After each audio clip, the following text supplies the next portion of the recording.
At this year's shoot, we had the opportunity to talk to a few of the participants who had particularly interesting stories and firearms. Here are a few of those interviews. This is a Jacobs rifle. It looks like a shotgun, but it's a double-barreled rifle that was designed by the infamous and amazing General Jacobs of the East India Company. It was designed in the late 1850s. It was just about the last rifle to use the winged bullet solid concept. It was explosive tipped. And it was replaced. It was obsolete almost immediately because the mini rifles had come out, and they were smaller and lighter and better shooting than the Jacobs was. So it was a mechanically fitting bullet then? It was a mechanically fitting bullet, and the ramrod is kind of unique in that it fits the head of the bullet, and it's designed so that it doesn't press on the actual tip, which was explosive tipped. Which I think everybody agreed was a good idea. Absolutely. So what do you shoot out of it then? I actually was able to finagle a friend of ours in New Zealand by the name of Maurice, who has an original Jacobs rifle mold, to send me 6 Jacobs rifle bullets, which I wasn't quite sure if they were going to fit, but they fit like a glove. Really? So I've shot 2 rounds, and Victor shot 1 round. And Hank shot the other round, and we're all just grinning ear to ear. So have you got, how many does that make? 4, 5? We've shot 4. 4. So you have some that maybe we can have a look at? So I have 2 bullets left. Can we have a look at them? Yeah, Just sure. See what it looks like? Yeah.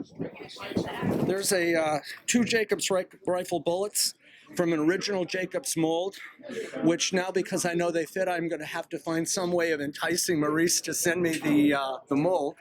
I mean, on the one hand, it's a pretty rare mold. On the other hand, there's not much of a call for Jacobs rifle bullets. So hopefully we can do a deal. And you can see that they're made to fit into the lands and grooves.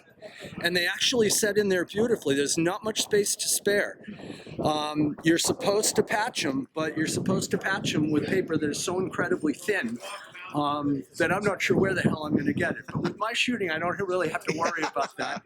But it's fun as hell. You just set it in there, and then as you push it down, that ramrod turns as the thing is going down. And there's something very satisfying about that. Awesome.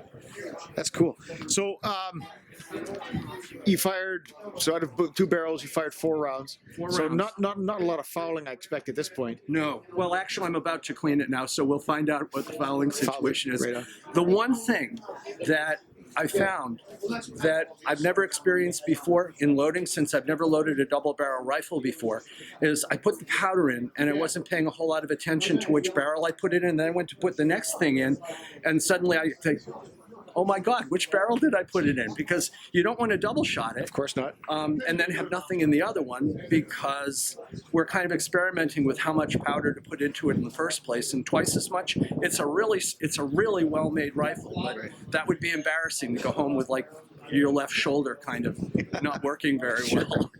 So you just have to pay attention to which barrel you're putting the powder in. Right. Now, do you know some of the history behind, like, who used the rifle? Well, Jacobs was beloved by the Indians, beloved by his men, and hated by everybody above him in the supply chain because he was insulting, derogatory, and incredibly challenging. He was also a brilliant military tactician who, during the Great Mutiny, actually saved people's butts.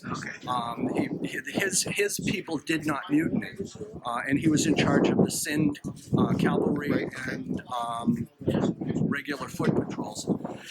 They did not mutiny, and they came to the aid of a number of forts that were besieged. He was developed. The thing that people kind of criticize him about and sometimes make fun of him is he was definitive in everything he did. So when he would design a gun or find one that he really liked, he would wax poetic about the amazingness of this gun until he found the next one that he liked better. And then he'd say, no, that one really wasn't the most amazing gun ever. This is the most amazing gun ever. And he did that several times. So it was sort of like the boy that cried wolf. Yeah. The Jacobs rifle was his last kind of magnum opus.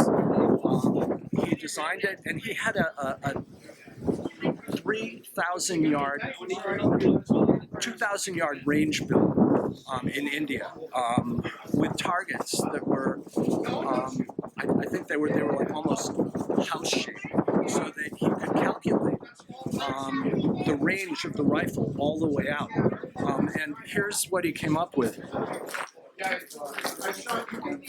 I think I know what you're going to refer to because I was noticing it when I was looking at it. It is the Jacobs sight, which is graduated, I think, up to 2,000 yards. Wow. And all of that stuff. And it has the Jacobs band, which has ears on it to protect the sight.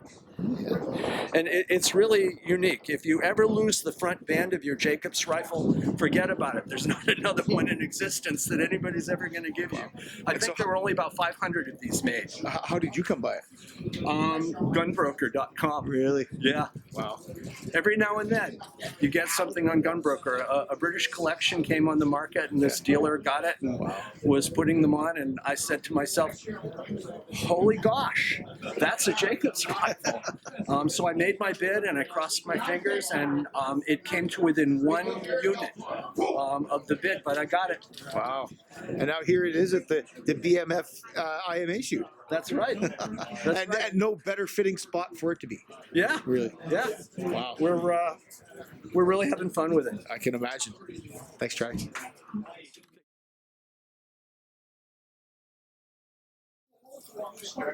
So, Vern, I understand you brought a small selection of some martinis today. I did for this event. It's always good to highlight some of the special pieces that we have in our collection. For some of the new collectors, a lot of times to kind of get involved and see what the possibility is beyond having one of each type or something. So what I brought today is kind of focused on India in the early 1900s, and these are the Mark IVs, which were designed and pretty much issued to for colonial and second line use, native issue. The Indian arsenals converted a lot of these to smoothbore shotgun martinis from the rifles. And what I have here, if the camera can pick it up, are 4 of them with brass plates on the buttstock. And they're unique to a certain part of India, Dhopur, D-H-O-P-U-R. Which was a section that was overseen by a Dabur, almost an emir, and the Indian government supplied him with these on loan about 1910, 1911. And they were issued one at a time to police stations, approximately 150 that kind of circled in the area of Dhopur. So each one has the police station name on it and a particular number of the rifle that was issued to them. Rifle number 1 is issued to magazine, as in a weapons magazine or depot. So the number, wouldn't you want your number 1 weapon at the magazine? Well, it can't be in the magazine because it's here. Now it is. I'm sneaky. We have 3 others that are also associated with the Northwest Frontier, which is now Pakistan, but administered under the British Raj by India for security. And they had a British leader, then a native second, and then they had native troops or various tribal corps that were formed and issued with different martinis. The Khyber Rifles is one that is sometimes known because of the movie and the book. And that was a real unit in the Frontier Corps in the Northwest Frontier. Again, what is now Pakistan. One of the rifles is stamped with K1R for Khyber Rifles.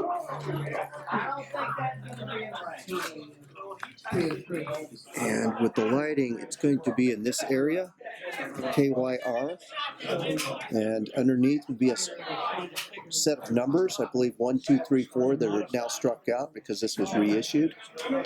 And that's the British way of marking the rifles a lot of times with a unit name and then a rifle number that's assigned to that unit. Another example that's here is actually the rondelle or the butt stamp. And it's hard to see in this picture, but it says Northwest Province Police. in the outer ring, and then the smaller letter says Dara Ishmael Khan. The last one that I have at hand is marked with RVR, and that's right here. And that again is for the Rangoon Volunteer Rifles, another unit out of Burma. And so it kind of gives a flavor for the wide variance and disbursement of these. Probably again in the very early 1900s, when the Brits had moved on to the Lee Enfield 303 rifles. Well, this rifle in particular, being so, pushed out to all these bits and pieces of the empire everywhere, that there's a reason why there's so many Mark IVs in, for instance, the Nepal cache, because that's a place where they were pushed to. Right? Pretty much the Indian continent was the issuance for the majority of the Mark IV, which were never designed as a frontline weapon for British troops. Right, of course. And the British were very good about reusing and repurposing the guns and giving them just a quite impressive life. A lot of the 5.77 450, as many know, were rebored or new barrel put on them into 303 caliber 303 for the volunteer troops and some of the militias. And then they finally moved them to the Lee Enfields. Mark IVs are both prolific and a wide variance of stampings and marks and associations with different units and parts of history that can be traced. And they're not particularly expensive in context to a lot of the other different martinis or other weapons that people can collect. So it's a great niche pursuit for a collector on a budget over time to kind of add to their collection, do the research, break out what all the stamps and marks and circles and different symbols mean, and tell the story of the gun. And British Martinis do that by themselves because they were so dedicated to marking the history of the weapon as it went through its life. Well, thank you very much, Vern. I appreciate that, giving us a little insight into some of these very interesting and, dare I say, niche. It is kind of part of a collection or part of the greater, the issuance of these rifles. It's an option. It's a fantastic on what direction insight. you take your collecting. Sure. Yeah.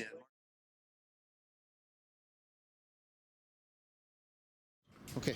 So, Bill, what have you got here then? This is a breech-loading Jaeger rifle.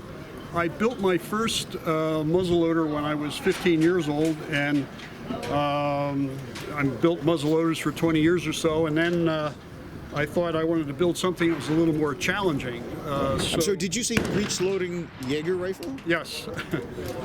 You're going to have to explain that. Okay, well, basically what I did was, in the 18th century, there were a few German gunsmiths that made some breech-loading flintlocks, and they basically worked for royalty, and at that time, cost was no object. So I took one of the designs and I made what I deemed a few improvements to conceal the mechanism. So I will open it for you. You pull up on the rear sight, and okay, at this point in time, I think everyone's mind is completely blown here. yes. Because the stunning workmanship that you've put into this, the machining and the fitting of the parts, and that just broke open like a shotgun. Now, what's in your right hand there? This is the cartridge. This would contain powder and a bullet, not a ball, and then you'd have your priming powder in the priming pan. So this would get inserted in there, and then the gun shut, and the rear sight, when you push that down, that locks the breech. And then the other thing is, when you open the gun, it automatically goes on half cock. That's incredible. So just to recap here, that pan is integral to the cartridge. Yes, yes. So you could carry multiple cartridges with primed pans. Is that? Yes, that's how it would work. That's incredible. Now, how long would this have taken to make from start to finish? Oh boy, I really don't. I never really kept any records on it. I mean, But, we're talking like obviously many months. Yes, many months, and Under a year. yeah, and my whole object was I wanted to make it so that if someone just picked the gun up, they wouldn't know it was breech loading. Well, I'll tell you, I wanted to conceal the mechanism. it's completely, unless somebody like yourself knows exactly what you're looking at, there's no way that anybody would understand that was a breech loading Jaeger rifle. So the hinge point of the breech is concealed behind the front part of the trigger guard here. So the screw that's holding the sling swivel, is that providing the hinge point? No, Or but is it's underneath behind that. Oh, wow. And this stock is apple wood that has tiger stripes in it, which is a freak occurrence. In Applewood? Yes. Oh, wow. That's just incredible. It's 50 caliber, and I have a ebony ramrod with a antique ivory tip. So have you used this hunting? Yes, I've gotten 2 deer with it. Oh, wow. But you, of course, didn't really require the breech loading, for that because you only needed one shot. Is that Right. I also missed the best deer with it. Very nice buck. Well, that's Otherwise, Bill, thanks for sharing that with us. 'Cause Sure. honestly, as a piece of handcrafted, a handcrafted firearm, to not only the Jaeger aspect of it, which is, in my case, I really like that kind of aesthetic, but the mechanical wizardry that you've put into that, unbelievable. Thanks so much for sharing. yeah, thank today. you. So, Bill, we've got a little bit. We just talked about the Jaeger rifle, which, of course, is more of a Germanic kind of background.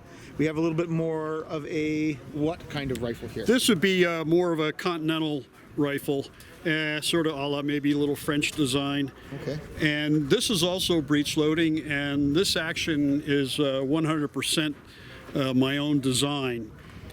And now I'd like to demonstrate the concealed breech loading mechanism. You push the trigger forward with your thumb, and then this block pops open, and you can grasp the pan, which is part of the cartridge, and there's your cartridge.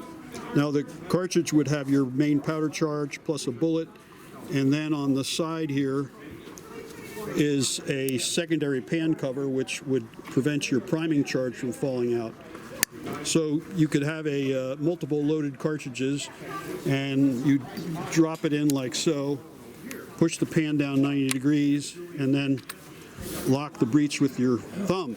Now, if you look on the frizzen here, there's a bar that has a hook on the bottom, and that will engage the secondary pan cover. Now, when I release the mechanism, you'll see that secondary pan flips out of the way and the main powder charge will be ignited. And it's just missed by the flint. Unbelievable. That's engineering. That's not gunsmithing. Well, that's black magic gunsmithing. Once again, I concealed the mechanism, and where it splits open here is hidden by some filed decorative bands. Well, just like your example of the Jaeger rifle you showed us, unless you knew exactly what you were looking at here, you'd never know. Yet it's a breech-loading flintlock rifle.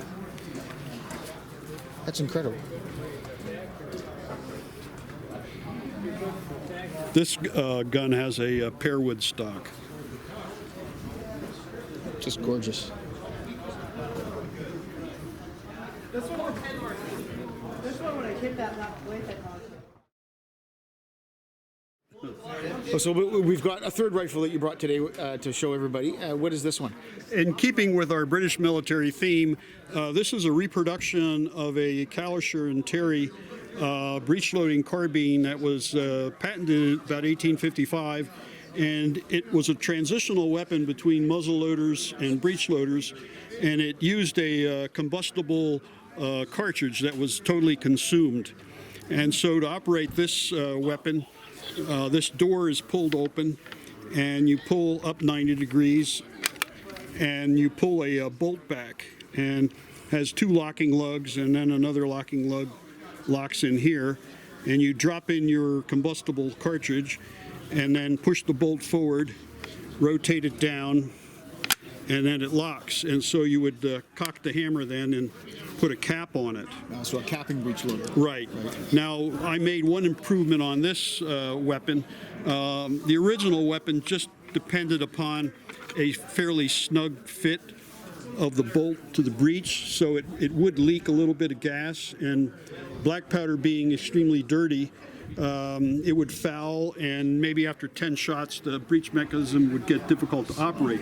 So I designed a urethane, it's called an obturator, which is sort of a rubber washer that has a plunger in front of it, and so when the pressure of the gunpowder, when it expands and produces large volumes of gas, it pushes back on the obturator and causes it to swell and seal the breech, so it doesn't leak any gas whatsoever. So a little modern improvement. Right, a little modern A improvement. design that would date from the 1850s. 50s, okay. Right, it was patented in 1855, and then a few were used in the American Civil War that the South managed to get in on blockade runners. Jefferson Davis was captured with one of these, and Stonewall Jackson had a personal one. But they were made by Couser and Terry, and here it says Terry's patent 30 bore. It's 54 caliber in America. That's what we would say. So these were also used quite a bit in New Zealand. Yes, when they were obsolete in England by the end of the American Civil War, and so they would ship them off to the colonies where they didn't have to have the latest weaponry.